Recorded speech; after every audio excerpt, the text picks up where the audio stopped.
Bismillahirrahmanirrahim. Assalamualaikum warahmatullahi wabarakatuh. Waalaikumsalam warahmatullahi wabarakatuh. Mohon izin bertanya, Bib, seberapa besar kesyirikan ketika makhluk menganggap obat dapat menyembuhkan dan ketertarikan kepada sesuatu yang ia condong terhadap sesuatu itu sehingga menganggap sesuatu itu dapat mengubahnya lebih baik. Contoh, kegemaran orang kepada batu cincin misalnya. Dengan memakai cincin tersebut ada terbesit kekaguman dan kebanggaan ketika memakai hal itu.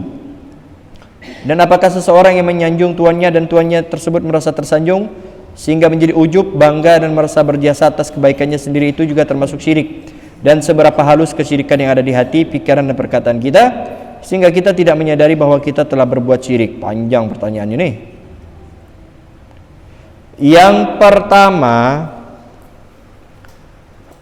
meyakini sesuatu yang mana sesuatu itu bisa memberikan kita manfaat atau mudarat. Apakah itu termasuk syirik atau bukan? Dilihat. Kalau di sini yang ditanyakan itu batu cincin. Ya. Batu cincin ini bisa memberikan manfaat atau tidak? Ada sesuatu yang kita yakini bisa memberikan manfaat secara zahir ya. Contohnya apa? Obat dari dokter. Alhamdulillah, misalkan ada dokter namanya Dr. Herman, Masya Allah. Contoh ini, dokter, saya kalau minum obat dari Pak Dr. Hermansyah sembuh. Ini sebenarnya nggak dianggap syirik, karena pada hakikatnya saya yang berbicara ini tetap yakin yang menyembuhkan, yang memberikan penyakit adalah Allah, ya kan? Yang menyembuhkan siapa? Allah. Cuman kok saya ngomong kayak tadi, saya kalau ke dokter ini tidak sembuh, tidak mujarab, tapi kalau ke dokter Herman dikasih obat sembuh. Tapi saya tetap meyakini kalau Allah yang menyembuhkan. Nah, ini cuman sebabnya obat dari dokter Herman mujarab karena dia racikannya bagus. Tapi kalau dokter ini racikannya kurang bagus menurut saya, ini nggak apa-apa. Omongan itu dianggap majas. Dalam bahasa Arab ada namanya majas. Majas itu kalimat yang digunakan bukan pada tempatnya karena ada kemiripan atau suatu hubungan. Ini dalam bahasa Indonesia, dalam bahasa Arab ada. Saya nggak tahu bahasa Indonesia karena saya kurang mempelajari bahasa Indonesia. Tapi bahasa Arab namanya majazul aql. Bisa juga disebut isti'aroh. Bahasa Indonesia ada kan? Contohnya majaz apa namanya? Hiperbola. Cantik ya muka aku ni, cantik, paling sedunia ni muka kau yang paling cantik ini. Berlebihan. Ada majas personifikasi. Makan yuk. Makan apa ini? Makan Indomie. Yang dimasak mie sedap. Itu kan majas. Ada dalam bahasa Indonesia, ada juga majas. Coba hidupkan ya sanyo tu. Padahal mesin naik. Mereknya Panasonic. Apapun mesin air namanya sanyo. Di Sumatera motor apapun orang nyebut Honda. Aku nak ke pasar, naik apa? Naik Honda. Motornya NMAX. Kok bisa Honda? Itu majas. Apa kita katakan dia salah? Enggak salah. Karena orang dah paham itu majas. Kalau enggak salah majas personifikasi. Ada majas Mars Prototo. Ada majas totem proparte, ada di Indonesia ada. Bahasa Arab juga ada. Ini yang banyak tidak dipahami, khususnya akidah sebelah. Akidah sebelah malah mensyirikkan orang yang sholawat naria. Sholawat naria itu nggak syirik, cuman susunan katanya banyak majas. Mereka nggak paham majas. Dalam berbahasa itu harus ada majas. Siapa yang bangun masjid nih? Siapa yang bangun masjid nih? Misalkan nih contoh ya, yang bangun masjid ni Pak W yang pertama misalkan. Yang bangun masjid Pak W. Ini secara bahasa tidak apa-apa, majas. Padahal bukan W yang bangun tukang, ya kan? Tapi boleh, kalimat ini boleh. Jadi ada dalam bahasa itu ada, termasuk obat tadi itu nggak apa-apa. Karena memang secara zahir dia memberikan manfaat dan kita meyakini Allah yang menyembuhkan. Cuman kalau cincin ini manfaatnya apa? Kan tidak ada secara zahir. Apa? Paling cuma hiasan. Dan hiasan itu nggak bisa memberikan manfaat lain.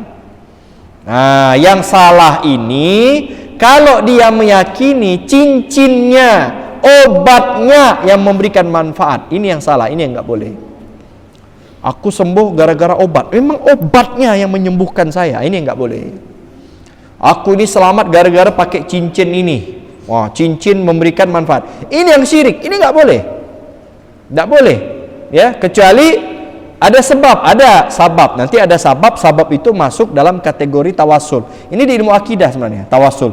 Jadi yang menyembuhkan Allah, yang menyelamatkan Allah melalui wasilah doa. Tapi tetap kita meyakini Allah yang menyembuhkan, Allah yang mengabulkan. Kita ziarah kubur. Ayo ziarah kubur makam sultan, berdoa. Kita berdoanya kepada siapa? Kepada Allah atau penghuni kubur? Kepada Allah kan? Melalui wasilah kebaikan sang penghuni kubur. Ini nggak apa-apa. Karena kita tetap meyakini yang memberikan manfaat mudarat Allah, penghuni kubur tidak. Tapi mereka dengan izin Allah bisa. Jadi kita bukan minta kepada Allah, bukan minta kepada penghuni kubur, mintanya kepada Allah melalui wasilah tawassul. Ini boleh, ini nggak apa-apa. Yang nggak boleh itu minta sama penghuninya, bah minta nomor togel. Nah, ini nggak boleh, ya. Nah, tapi kalau ziarah kubur, ya ziarah kubur, ya Allah berkah kebaikan orang soleh ini, berkah kebaikan anak punya abah. Ya kan, berkah kebaikan anak punya kakek, punya enjit, kabulkan hajat saya. Ini nggak apa-apa.